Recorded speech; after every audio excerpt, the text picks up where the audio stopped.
Hi, this is Shira Rubinoff. I'm here with Lisa Washburn, Senior Director, Product Management at Secureworks. Lisa, pleasure to be with you here today. Thank you for having me. Certainly.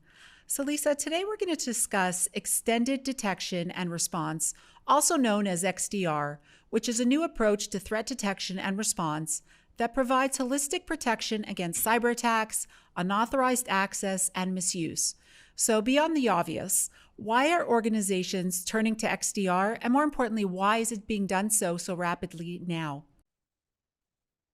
Yeah, so I think to answer that question, I wanted to just state a little bit more about, some of the characteristics of an XDR solution, Thank you. because I think one of the most important things to understand is that an XDR really is meant to bring together security relevant data across an organization's entire computing landscape. So across the endpoint, network, cloud, identity, other business systems to gain that visibility required for detecting and responding to cyber threats. So to answer why organizations are turning to XDR, first, some of the organizations are moving towards an XDR from a situation where they're trying to manage all those disparate security controls across their endpoint solutions and network solutions. And it's too difficult for them. So they're trying to do that from a centralized solution. But we also see organizations moving from another type of solution like a EDR or endpoint detection and response, or a SIM solution, security information and event management. And really from a SIM solution, while the SIM solutions help them kind of satisfy requirements around log retention and compliance, they weren't necessarily purpose built for security use cases. And so customers are telling us that they're finding those types of solutions difficult to configure for, the use cases, the security use cases that they're interested in. And they end up with a lot of false positives because they don't really have the tools and capabilities to filter out just the things that they want to see. Well, thank you for really expanding on that and discussing the characteristics of XDR. I think that's very important for our audience to understand the differences between the two. And I think in terms of security, it's pretty obvious why the migration towards XDR is quite important, certainly at this point. And thank you for pointing that out. So we know organizations really struggle with using the best uses of their resources when they're dealing with cybersecurity, certainly when it comes to purchasing of security tools, of personnel, and they struggle with that and trying to figure out what to do first, how to use their money, how to position their personnel, and what comes first. So in your opinion, how does an organization make the best use of their cybersecurity resources? Yeah, many organizations don't have enough security resources on staff, like we know, and it's not just due to budget challenges. There's really a worldwide shortage of security experts. So It's hard for companies to find and hire security personnel, and then even harder to keep them sometimes. And, the fact that security responsibilities in an organization can cover a really wide range of responsibilities, maintaining and enforcing policies and procedures, performing hygiene activities like vulnerability scanning and patching, keeping up with the latest threat intelligence, and then monitoring and responding to all these threats. The list goes on and on. So I think it's important for an organization to consider which security responsibilities they want to keep in-house and which they want to outsource. For example, finding and keeping personnel on staff with the skills to do active threat hunting or incident response may be cost prohibitive. Also, companies will want to consider tools and services that can make their internal teams as efficient as possible. So a solution that requires a ton of care and feeding or configuration or policy management might not be the best for a company that has a very limited security staff.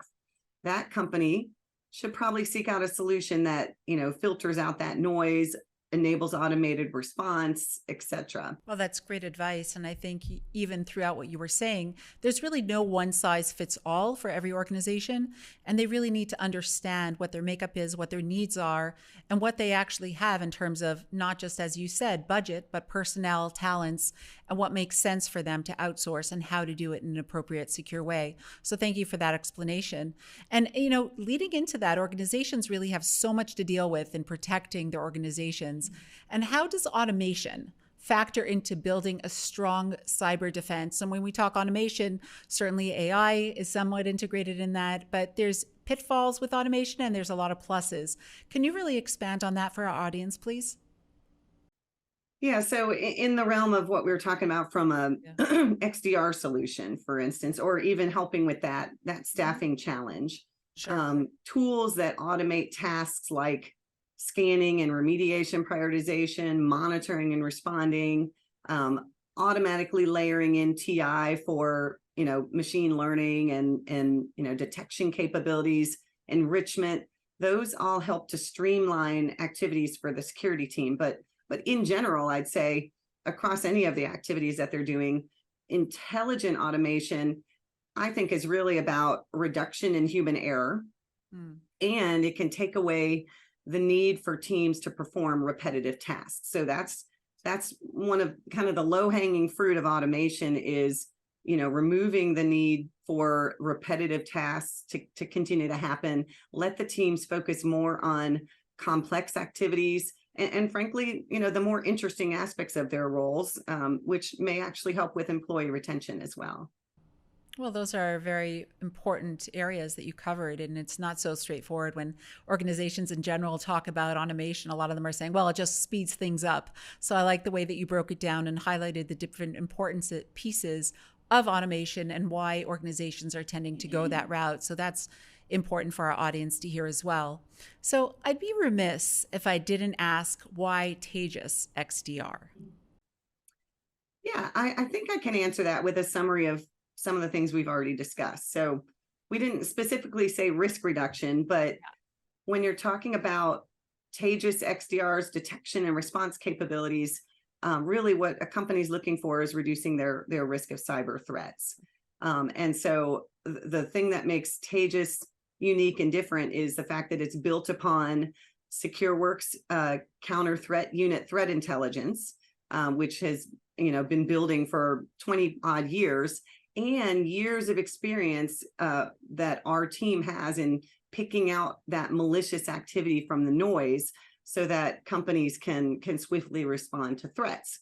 I think second, Taegis is an open XDR platform. So I talked about the importance of gaining visibility across the entire computing environment in terms of making sure that nothing's slipping through the cracks in terms of observations that could indicate malicious activity. That's certainly one good thing about having an open platform, but the other thing is, back to the budget and the investments that companies have been making. Taegis allows companies to maximize their existing security control investment. So that's really important to our customers. And then, lastly, I'd say the people and the personnel. So Taegis is backed by expert security personnel to help fill that talent gap that I talked about. And so we have access to expert security guidance with a feature we call Ask an Expert. So our customers can get live access to security practitioners 24/7. And we have a 24/7 SOC that will triage and investigate threats on behalf of our customers. And then all of our customers have priority access to expert threat hunting and incident response personnel. So really, I'd say superior detection and response built on years of threat intelligence experience, an open platform, and access to security experts to fill the talent gap. So, Lisa, I always like to ask my guests to share some sort of knowledge that they have around cybersecurity. And you've been in the industry for quite a while and you have a wealth of information.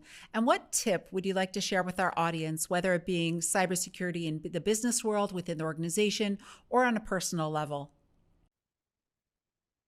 Yeah, I'd say that you probably the audience has heard this many, many times. There's no silver bullet in security.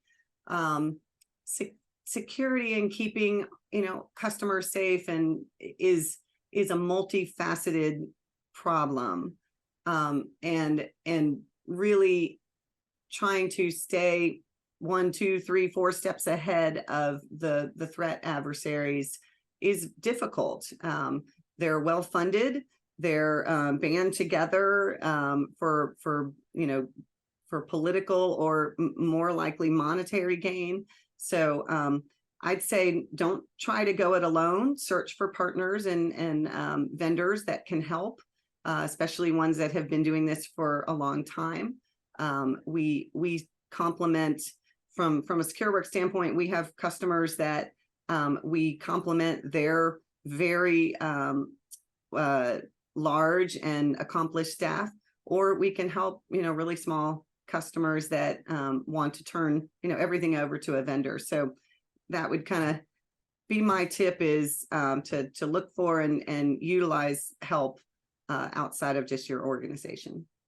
I do love that you shared that. It's a very interesting conversation that is happening in the cybersecurity world today. A number of years ago, people were pretty much siloed and not sharing information or looking for the right type of partners, but going at it alone. And we have seen the shift to looking towards that. So thank you very much for sharing that. And thank you so much for your time today. Thank you. It's a pleasure to be here. Pleasure. Thank you.